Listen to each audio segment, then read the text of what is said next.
हम आपको चीन के उस डिस्काउंट ऑफर के बारे में बताएंगे जो उसने भारत को दिया है। चीन में इलेक्ट्रॉनिक सामान का उत्पादन करने वाली कंपनियों ने कहा है कि वो smartphone, washing machine, TV, refrigerators, air conditioners जैसे इलेक्ट्रॉनिक आइटम्स आयात करने पर भारत की कंपनियों को 5% का डिस्काउंट दे सकती हैं। अब देखिए, बहुत सारे लोग इसे भारत पर चीन की मेहरबानी बता रहे हैं, लेकिन हकीकत में ये चीन की एक मजबूरी है। अमेरिका के राष्ट्रपति डोनाल्ड ट्रंप ने दुनिया के सभी देशों पर जो बेसलाइन और रेसिप्रोकल टैरिफ लगाया था, उस पर उन्होंने 90 दिन के लिए रोक लगा दी है। इन देशों में हमारा देश भारत भी शामिल है, जिसे अब अगले 90 दिनों तक अमेरिका को निर्यात किए जाने वाले सामान पर 26% का रेसिप्रोकल टैरिफ नहीं देना होगा। लेकिन चीन पर लगाए गए 125%, हमारा 26 है, चीन में 125% रेसिप्रोकल टैरिफ को राष्ट्रपति ट्रंप ने वापस नहीं लिया है। अमेरिका ने कहा है कि अगर चीन अपना सामान उसके बाजार में बेचना चाहता है तो उसे 90 दिन की कोई छूट नहीं मिलेगी और उसे रेसिप्रोकल टैरिफ किसी भी हालत में देना ही होगा। दूसरी तरफ चीन ने भी ऐलान किया है कि अगर अमेरिका की कंपनियां चीन में अपना सामान बेचना चाहती हैं तो उन्हें 151% का रेसिप्रोकल टैरिफ देना होगा। इस लड़ाई ने चीन की इलेक्ट्रॉनिक इंडस्ट्री को पूरी तरह से हिलाकर रख दिया है और उसका कारण यह है कि चीन जो इलेक्ट्रॉनिक आइटम्स अमेरिका को निर्यात करता था, अब उसमें रेसिप्रोकल टैरिफ के कारण भारी कमी आ सकती है और यह सामान बहुत महंगा हो सकता है। उदाहरण के लिए 125% के रेसिप्रोकल टैरिफ के कारण 1 लाख रुपए का एक मोबाइल फोन अमेरिका के बाजार में अब 2,25,000 रुपए का हो जाएगा। कौन खरीदेगा? 50,000 रुपए का टीवी 1,12,000 रुपए, 500 रुपए का हो जाएगा और 1.5 लाख रुपए का रेफ्रिजरेटर सीधा बढ़कर 3,37,500 रुपए का हो जाएगा। यानी इस रेसिप्रोकल टैरिफ से इन सामान की कीमतें इतनी बढ़ जाएंगी कि अमेरिका के लोग खरीदना बंद कर देंगे और अगर ऐसा हुआ तो चीन की इलेक्ट्रॉनिक इंडस्ट्री को नुकसान होगा, उसकी उत्पादन क्षमता कम हो जाएगी, कई फैक्ट्रियां बंद हो जाएंगी, लाखों लोग बेरोजगार हो जाएंगे, चीन की अर्थव्यवस्था का दिवाला निकल जाएगा। इस नुकसान को आप इन आंकड़ों से भी समझ सकते हैं।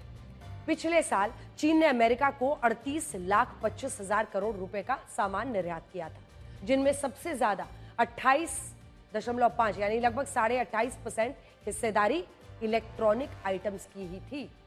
चीन ने लगभग 11 लाख करोड़ रुपए के इलेक्ट्रॉनिक आइटम्स अमेरिका के बाजार में बेचे थे, लेकिन अब टैरिफ के कारण चीन ऐसा कर नहीं पाएगा। बहुत जबरदस्त नुकसान होगा। ये सब ना हो, इसी से बचने के लिए चीन ने भारत से मदद मांगी है और भारत की कंपनियों को इलेक्ट्रॉनिक आइटम्स और सेमीकंडक्टर चिप्स आयात करने पर 5% डिस्काउंट देने की बात कही है।